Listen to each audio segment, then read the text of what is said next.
আসসালামু আলাইকুম। আশা করি আল্লাহর অশেষ রহমতে আপনারা সবাই ভালো আছেন। আজকের নতুন টপিকে আপনাকে স্বাগতম। আজকে আমরা জানব ইহুদিদের আজানের অর্থ। একজন মুসলমানের সব কিছু জানার চেষ্টা করা উচিত। ইহুদিরাও আজান দেয়, তাদের আজান আর আমাদের আজান এক কিনা, আর যদি আলাদা থাকে তবে কোথায় আলাদা? এই প্রশ্নগুলো জানার চেষ্টা করব ইহুদিদের আজানের অর্থ জানার মাধ্যমে। ইহুদিদের আজানের মাধ্যমে ইসরায়েলের লোকদের ডাকা হয় প্রার্থনা করার জন্য, আর মুসলিমদের আজানে পুরো পৃথিবীর সবাইকে ডাকা হয় এক আল্লাহর ইবাদত করার জন্য। ইহুদিদের আজানের অর্থ জানার আগে মুসলমান এবং ইহুদিদের মধ্যে কি কি পার্থক্য রয়েছে চলুন একটু শুনে নেই।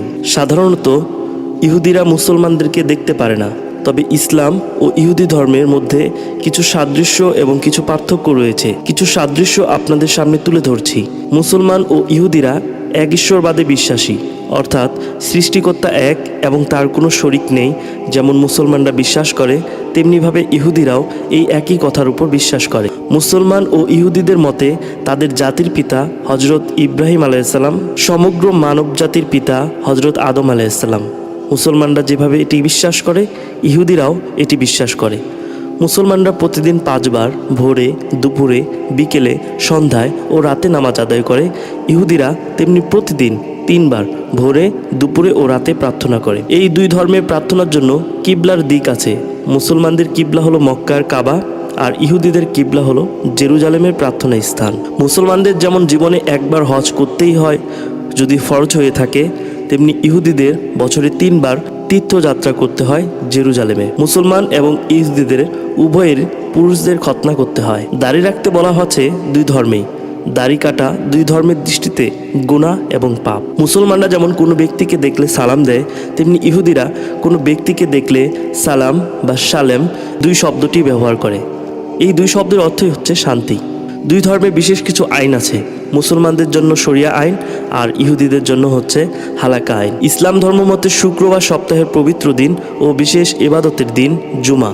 তেমনি ইহুদি ধর্ম মতে শুক্রবার সন্ধ্যা থেকে শনিবার সন্ধ্যা পর্যন্ত সপ্তাহের পবিত্র সময় ও বিশেষ প্রার্থনার সময়। ইহুদিদের আজান এর অর্থ আপনাদের সামনে এখন তুলে ধরছি। ইংরেজিতে ইহুদিদের আজানেরকে বলা হয়, hear O Israel, Hashem is our God, Hashem is the one and only, Hashem is the God. বাংলায় যদি এর অনুবাদ করা হয় তাহলে বাংলাতে ইহুদিদের আজানের অর্থ হয়, শোনো হে ইসরায়েল, হাশেম আমাদের ঈশ্বর, হাশেম এক এবং একমাত্র, হাশেম হলো ঈশ্বর। চলুন তাহলে ইহুদিদের আজানটি শুনে আসি।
Oh